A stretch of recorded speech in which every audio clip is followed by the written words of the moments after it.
Buying so many books is a bad idea, right? Buying so many books is a bad idea, right? Buying so many books is a bad idea, right? Buying so many books, it's fine. It's a really bad reference here. Hi guys, welcome back to my channel. How are you all doing? Today let's do a special project. As you can see, my bookcase is slightly running out of space. Secondly, I finally started to pick up my reading pace. Roughly in a month, I can finish 4 to 5 books, depends on how busy I am, depends on how lengthy the books are. For sure, there will be books that I do like, I do enjoy, and some may not be as good as I hope. It would just be a waste if they're just sitting on my shelf like this. Why not give them a new life, pass it to somebody else that will love it, and they can start a new life on somebody else's shelf. I would say I have read over 90% of the books on this Unhaul list. All of them are fantasy, just one of it is a sci-fi. Some I got them as new copies and some of them are, you can tell already, used copies. If you crave epic fantasy adventures but lack a trusty dragon mount, fear not. Subscribe to this channel for fantasy reviews, fantasy recommendations, and enough fantasy content to fill up your imagination for a lifetime. Without further ado, let's go through all the books we're gonna unhaul today. First of all, we have the first 4 books of the Wheel of Time series by Robert Jordan in paperbacks format. 4 years ago, I started to read this Wheel of Time series, but I was just too lazy. I couldn't complete it. I think I can only finish up to the 3rd book, I guess. These books are a little bit dusty. And then a year ago, I restarted this series, but I bought the hardcovers instead because I want to make this experience a little bit special. And the hardcovers do look better than these paperbacks.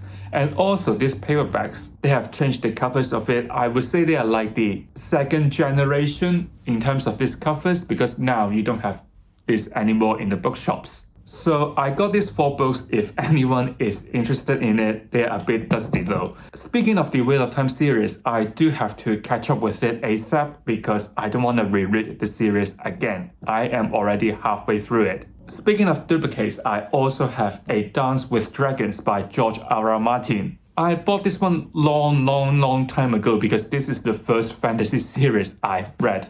And at that time, the Game of Thrones, the series, was on the TV, so I read the book series as well. I think the reason I got an extra one is only because at that time I thought this was lost in the delivery, so I ordered a replacement. But you know what? This one came out as well. So now I got 2 copies of A Dance with Dragons, but it's pointless to have 2, right? Other than the duplicates, I also have this one as a gift, and it is Fall of Ruin and Wrath by Jennifer L. Armentrout. I think it is like a present from an online event last year. I believe it is around Christmas. I don't know too much about this book or the author, but I do know that this one is marketed as romantasy, a genre that I am not a big fan of, and I don't see this book gonna be fit into anyone's TBR in the rest of the year, so I think it would be better for somebody to read it to enjoy it rather than me. We have gone through all the duplicates, all the gifts. Now I will talk about books that I have read and didn't quite get along with. Firstly, we have Against All Gods by Miles Cameron. Like the title of this book, this is about a group of rebels that don't like gods because of their own personal reasons. The reason I don't quite like this book is because of its writing style and its arrangement.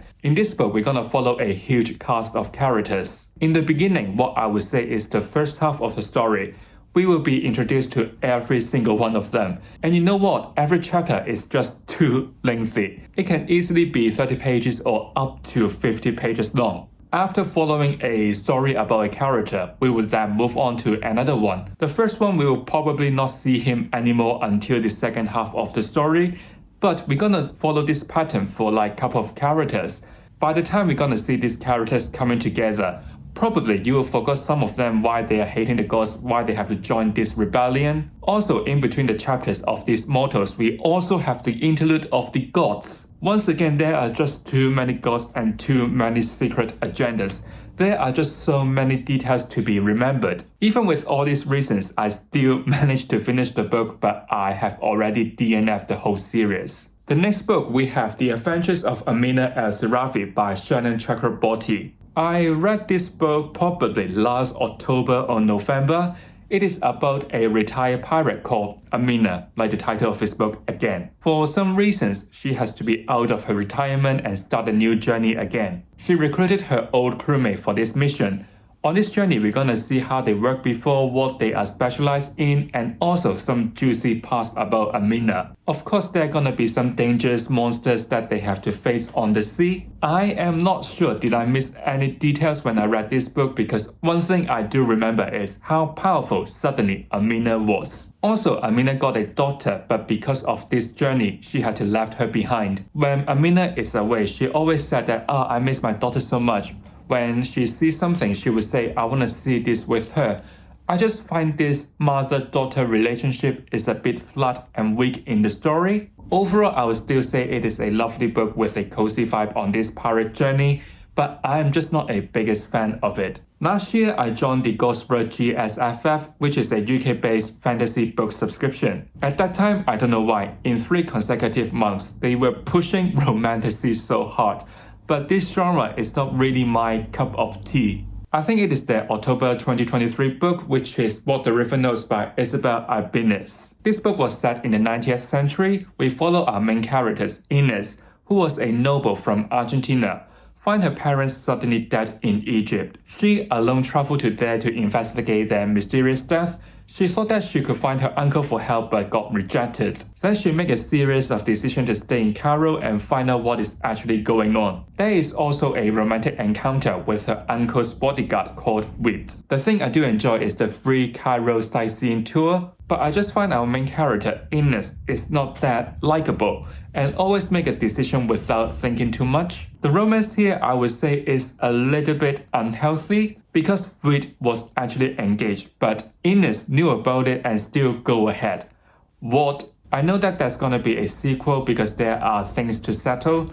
I just hope that this book will go to somebody that would enjoy the story. Next, in November, we have got The Gilded Crown by Marianne Gordon. It is like testing my memory because I finished this book last year and I barely remember what is going on. It is about a character called Helifa who got his power to trade with death, meaning that she could bring someone back to life, but it always comes with a cost. It could be a treasure that death wants, or maybe it could be a part of Helifa. Seeing how powerful this could be, the queen kindly asked Helifa to protect the princess Sullivan because there are attempts to take her life. But Sullivan abused this power, thinking that she is invincible and always asks Helifa to trade with death. So Helifa is always in this position. The queen got hostage to keep her around, but Helifa can't keep using her power. There is still something that I can't get along with, let's say the treasures. When Helifa has to find the treasures, the death will provide her with a riddles, but it always so easily be solved. So still it is a solid story, but I don't see myself reading it again or its sequels. The last GSFF book I have here is Feiban by Sarah El Aravi. I have heard people liking her work, which I can see in this book. It is about a pair of sisters, warrior Yiran and a diviner, Leto. One day Yiran followed her sister's advice, but it just leads to her exile. Leto with Yiran's friend, Ryan, don't want her to be alone, so they follow her. Yiran wants to make up for her mistake, so she decides to do something.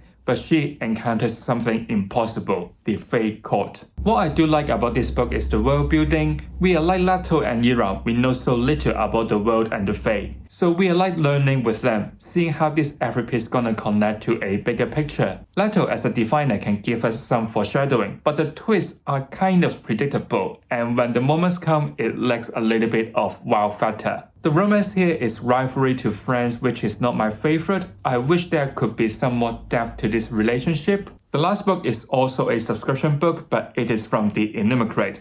It is The Principle of Moments by Esme Jacqueline Pearson. Unlike others, it is the only sci-fi on the list, and also it is the only book that I have to DNF halfway through it. So my memory about it is quite limited and I don't know too much about it. I believe in the far future, human is enslaved, and our main character, Asha, wanna leave this planet by learning how to drive a plane since young. We also have Obi, our second POV in the 19th century London. From some reasons, he suffered from a disease caused by time traveling. With a gadget, a device, these two characters meet in the far future. Up to this point, I only know that Asha wanna save her family, and Obi wanna find a solution, a cure for this disease. The biggest problem I have is the writing style. I find the author tends to repeat the same message, same info within the same chapter.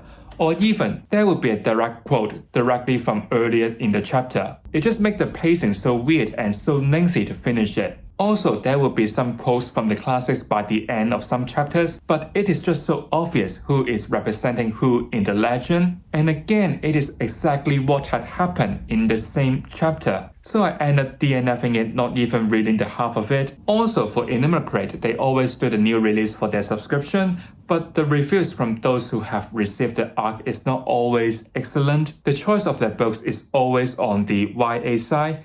So it is the reason why I haven't received any new books from the Unimmigrate since December. So here are part of the books that I'm gonna unhaul. There's some more on the floor. So now I got more space on my shelf and I can buy some more new books. I'm just joking, I won't. And I also hope that those who will receive these books are going to enjoy them.